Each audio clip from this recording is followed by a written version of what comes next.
ಅಜಿತ್ ಪವಾರ್ ನಿಧನಕ್ಕೆ ಪ್ರಧಾನಿ ಮೋದಿ ಅವರು ಸಂತಾಪವನ್ನು ಸೂಚಿಸಿದ್ದಾರೆ. ಡಿಸಿಎಂ ಅಜಿತ್ ಕಳೆದುಕೊಂಡು ದುಃಖಿತನಾಗಿದ್ದೇನೆ. ಮಹಾರಾಷ್ಟ್ರದ ಅಭಿವೃದ್ಧಿಗಾಗಿ ಶ್ರಮ ವಹಿಸಿದ್ರು. ಅಜಿತ್ ಪವಾರ್ ಕುಟುಂಬಕ್ಕೆ ದುಃಖ ಭರಿಸುವ ಶಕ್ತಿ ನೀಡಲಿ. ಇನ್ನು ಪ್ರಧಾನಿ ನರೇಂದ್ರ ಮೋದಿ ಅವರು ಕೂಡ ಸಂತಾಪವನ್ನು ಸೂಚಿಸಿದ್ದಾರೆ. ಅಜಿತ್ ಪವಾರ್ ನಿಧನಕ್ಕೆ ಡಿಸಿಎಂ ಅಜಿತ್ ಕಳೆದುಕೊಂಡು ದುಃಖಿತನಾಗಿದ್ದೇನೆ ಅಂತ ಸಂತಾಪವನ್ನು ಸೂಚಿಸಿದ್ದಾರೆ. ಮಹಾರಾಷ್ಟ್ರದ ಅಭಿವೃದ್ಧಿಗಾಗಿ ಶ್ರಮ ವಹಿಸಿದ್ರು. ಅಜಿತ್ ಪವಾರ್ ಕುಟುಂಬಕ್ಕೆ ದುಃಖ ಭರಿಸುವಂತಹ ಶಕ್ತಿ ನೀಡಲಿ ಅಂತ ಪ್ರಧಾನಿ ಮೋದಿ ಅವರು ಕೂಡ ಸಂತಾಪವನ್ನು ಸೂಚಿಸಿದ್ದಾರೆ. ಟ್ವೀಟ್ ಕೂಡ ಮಾಡಿದ್ದಾರೆ. ಅದನ್ನು ಕೂಡ ನೀವು ಗಮನಿಸ್ತಾ ಇದ್ದೀರಾ. ಟ್ವೀಟ್ ಮಾಡುವ ಮೂಲಕ ಪ್ರಧಾನಿ ನರೇಂದ್ರ ಮೋದಿ ಅವರು ಸಂತಾಪವನ್ನು ಸೂಚಿಸಿದ್ದಾರೆ. ಡಿಸಿಎಂ ಅಜಿತ್ ಪವಾರ್ ಅವರನ್ನ ಕಳ್ಕೊಂಡು ನಾವು ದುಃಖಿತರಾಗಿದ್ದೇವೆ. ಮಹಾರಾಷ್ಟ್ರದ ಅಭಿವೃದ್ಧಿಗಾಗಿ ಸಾಕಷ್ಟು ಶ್ರಮ ವಹಿಸಿದ್ರು. ಅಜಿತ್ ಪವಾರ್ ಕುಟುಂಬಕ್ಕೆ ಈ ಒಂದು ದುಃಖವನ್ನು ಭರಿಸುವ ಶಕ್ತಿ ನೀಡಲಿ ಅಂತ ಸದ್ಯಕ್ಕೆ ಪ್ರಧಾನಿ ನರೇಂದ್ರ ಮೋದಿ ಅವರು ಕೂಡ ಸಂತಾಪವನ್ನು ಸೂಚಿಸಿದ್ದಾರೆ. ಅವರ ಅಭಿಮಾನಿಗಳಲ್ಲೂ ಕೂಡ ದುಃಖ ಅನ್ನೋದು ಮಡುಗಟ್ಟಿದೆ. ಅಜಿತ್ ಪವಾರ್ ಅವರು ತಮ್ಮದೇ ಆದಂಥ ಒಂದು ಅಭಿಮಾನಿಯನ್ನು ಸಂಪಾದನೆ ಮಾಡಿದ್ರು. ಈಗ ಸ್ಟಾರ್ ನಟ ನಟಿಯರಿಗೆ ಯಾವ ರೀತಿ ಅಭಿಮಾನಿಗಳಿರ್ತಾರೆ ಅದೇ ರೀತಿಯಲ್ಲಿ ಬೆಂಬಲಿಗರು ಅಭಿಮಾನಿಗಳೆಲ್ಲರೂ ಕೂಡ ಇದ್ರು. ಏಕೆಂತಂದರೆ ರಾಜಕೀಯದಲ್ಲಿ ಯಾವ ರೀತಿ ರಣತಂತ್ರವನ್ನು ರೂಪಿಸಬೇಕು, ಅವರ ಹಾದಿ ಅಷ್ಟು ಸುಲಭವಾಗಿರಲಿಲ್ಲ. ಆ ಒಂದು ಹಾದಿಯಲ್ಲಿ ಸಾಕಷ್ಟು ಕಲ್ಲು ಮುಳ್ಳು ಎಲ್ಲವೂ ಕೂಡ ಇತ್ತು. ಅದೆಲ್ಲವನ್ನು ಕೂಡ ಮೆಟ್ಟಿ ನಿಂತು ಇಷ್ಟರ ಮಟ್ಟಿಗೆ ಬೆಳೆದು ನಿಂತಿದ್ರು.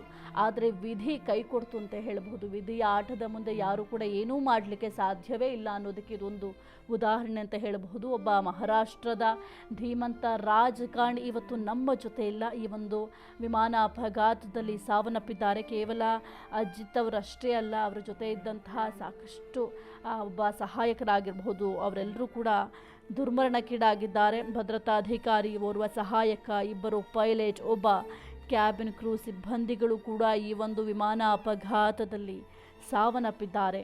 ಇನ್ನು ಅವರ ರಾಜಕೀಯ ಜೀವನದ ಬಗ್ಗೆ ನಾವು ನೋಡ್ತಾ ಹೋದರೆ ಬಹಳ ಸವಾಲುಗಳನ್ನು ಎದುರಿಸಿದ್ರು. ಮೊದಲಿಗೆ ಸಹಕಾರಿ ಕ್ಷೇತ್ರದಿಂದ ಆಯ್ಕೆಯಾಗಿ ಸಹಕಾರಿ ಕ್ಷೇತ್ರದಿಂದ ತಮ್ಮನ್ನು ತಾವು ಗುರುತಿಸಿಕೊಂಡು ಸಾಕಷ್ಟು ಸೇವೆಯನ್ನು ಮಾಡಿದ್ರು. ಮಹಾರಾಷ್ಟ್ರದ ಉಪಮುಖ್ಯಮಂತ್ರಿ ಹುದ್ದೆಗೆ ಈಗ ಅಲಂಕೃತರಾಗಿದ್ದರು. ಉಪಮುಖ್ಯಮಂತ್ರಿಯಾಗೂ ಕೂಡ ಸಾಕಷ್ಟು ಸೇವೆಯನ್ನು ಮಾಡಿದರು. ಈಗ ಏನು ಚುನಾವಣೆ ಇತ್ತು, ಆ ಒಂದು ಚುನಾವಣೆಯ ಪ್ರಚಾರಕ್ಕೆ ಅಂತ ಹೋಗ್ತಾ ಇದ್ದಂತಹ ಸಂದರ್ಭದಲ್ಲಿ ಈ ರೀತಿಯ ಅಪಘಾತ ಆಗಿದೆ. ಅವರ ರಾಜಕೀಯ ಜೀವನ ಅಷ್ಟೇ ಅಲ್ಲ, ಅವರ ಬದುಕಿಗೂ ಕೂಡ, ಬದುಕಿನ ಪಯಣಕ್ಕೂ ಕೂಡ ವಿದಾಯ ಹೇಳ್ತಾರೆ ಅಂತ ಯಾರೂ ಕೂಡ ಊಹೆ ಮಾಡಿರಲಿಲ್ಲ. ಆ ಒಂದು ವಿಧಿಯ ಮುಂದೆ ಯಾರು ಕೂಡ ಏನೂ ಮಾಡಲಿಕ್ಕೆ ಸಾಧ್ಯ ಇಲ್ಲ. ಒಂದು ಅದ್ಭುತವಾದ ರಾಜಕೀಯ ಜೀವನವನ್ನು ಅನುಭವಿಸಿದ್ರು, ಸಾರ್ಥಕ ಬದುಕನ್ನು ಅನುಭವಿಸಿದ್ರು ಅಂತ ಹೇಳ್ಬೋದಾಗಿತ್ತು. ಇನ್ನು ಕೆಲ ವರ್ಷಗಳಿಂದ ಈಚೆಗೆ NCPಯನ್ನು ಇಬ್ಬಾಗ ಮಾಡಿದಲ್ಲದೆ ರಾಷ್ಟ್ರೀಯವಾದಿ ಕಾಂಗ್ರೆಸ್ ಪಕ್ಷದ ಚಿಹ್ನೆಯಾದ ಗಡಿಯಾರವನ್ನು ಕೂಡ ತೆಗೆದುಕೊಂಡು ಹೋಗಿದ್ರು. ಆದರೆ ಅವರ ಪಾಲಿಗೆ ಟೈಮ್ ಕೈ ಕೊಟ್ಟಿದ್ದು ಮಾತ್ರವೇ ಒಂದು ದೊಡ್ಡ ದುರಂತ. ಖಾಸಗಿ ಜೆಟ್ನಲ್ಲಿ ಪ್ರಯಾಣ ಮಾಡ್ತಾ ಇದ್ರು. ಮುಂಬೈನಿಂದ ಪುಣೆಗೆ ತೆರಳ್ತಾ ಇದ್ದ ಡಿಸಿಎಂ ಅಜಿತ್. ಬಾಡಿಗೆಗೆ ಪಡೆಯಲಾಗಿದ್ದ ಲಿಯರ್ ಜೆಟ್ 45 ಪತನ. 2 ಇಂಜಿನ್ ಹೊಂದಿರುವ ಪ್ರಯಾಣಿಕರ ವಿಮಾನ ಇದು. VSR ಎಂಬ ಕಂಪನಿಯಿಂದ ವಿಮಾನ ನಿರ್ವಹಣೆಯನ್ನ ಮಾಡಲಾಗ್ತಾ ಇತ್ತು. ಅವಘಡ ಸಂಬಂಧ ತನಿಖೆಗೆ DGCA ಸೂಚನೆಯನ್ನ ಕೊಟ್ಟಿದ್ದಾರೆ.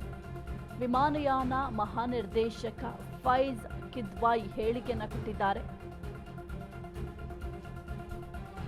ಖಾಸಗಿ ಜೆಟ್ನಲ್ಲಿ ಪ್ರಯಾಣಿಸ್ತಾ ಇದ್ದ ಅಜಿತ್ ಪವಾರ್, ಮುಂಬೈನಿಂದ ಪುಣೆಗೆ ತೆರಳ್ತಾ ಇದ್ದ ಡಿಸಿಎಂ ಅಜಿತ್, ಬಾಡಿಗೆಗೆ ಪಡೆಯಲಾಗಿದ್ದ ಲಿಯರ್ ಜೆಟ್ 45 ಪತನ, 2 ಇಂಜಿನ್ ಹೊಂದಿರುವ ಪ್ರಯಾಣಿಕ ವಿಮಾನ.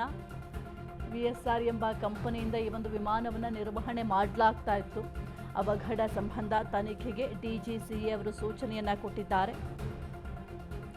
ವಿಮಾನಯಾನ ಮಹಾನಿರ್ದೇಶಕ ಫೈಜ್ ಕಿದ್ವಾಯಿ ಅವರು ಹೇಳಿಕೆಯನ್ನು ಕೊಟ್ಟಿದ್ದಾರೆ. ಸದ್ಯಕ್ಕೆ ಈ ಒಂದು ವಿಚಾರಕ್ಕೆ ಸಂಬಂಧಪಟ್ಟಂತೆ ಒಂದು ಸೂಕ್ತ ತನಿಖೆಯನ್ನು ಮಾಡಬೇಕು ಅಂತ ಸೂಚನೆಯನ್ನು ಕೂಡ ಕೊಟ್ಟಿದ್ದಾರೆ. ಇನ್ನು ಖಾಸಗಿ ಜೆಟ್ನಲ್ಲಿ ಪ್ರಯಾಣವನ್ನು ಮಾಡುವಂತಹ ಸಂದರ್ಭದಲ್ಲಿ ಲ್ಯಾಂಡಿಂಗಿಗೆ ಇನ್ನು 10 ನಿಮಿಷ ಇರುವಾಗಲೇ ಒಂದು ವಿಮಾನ ಪತನ ಆಯಿತು.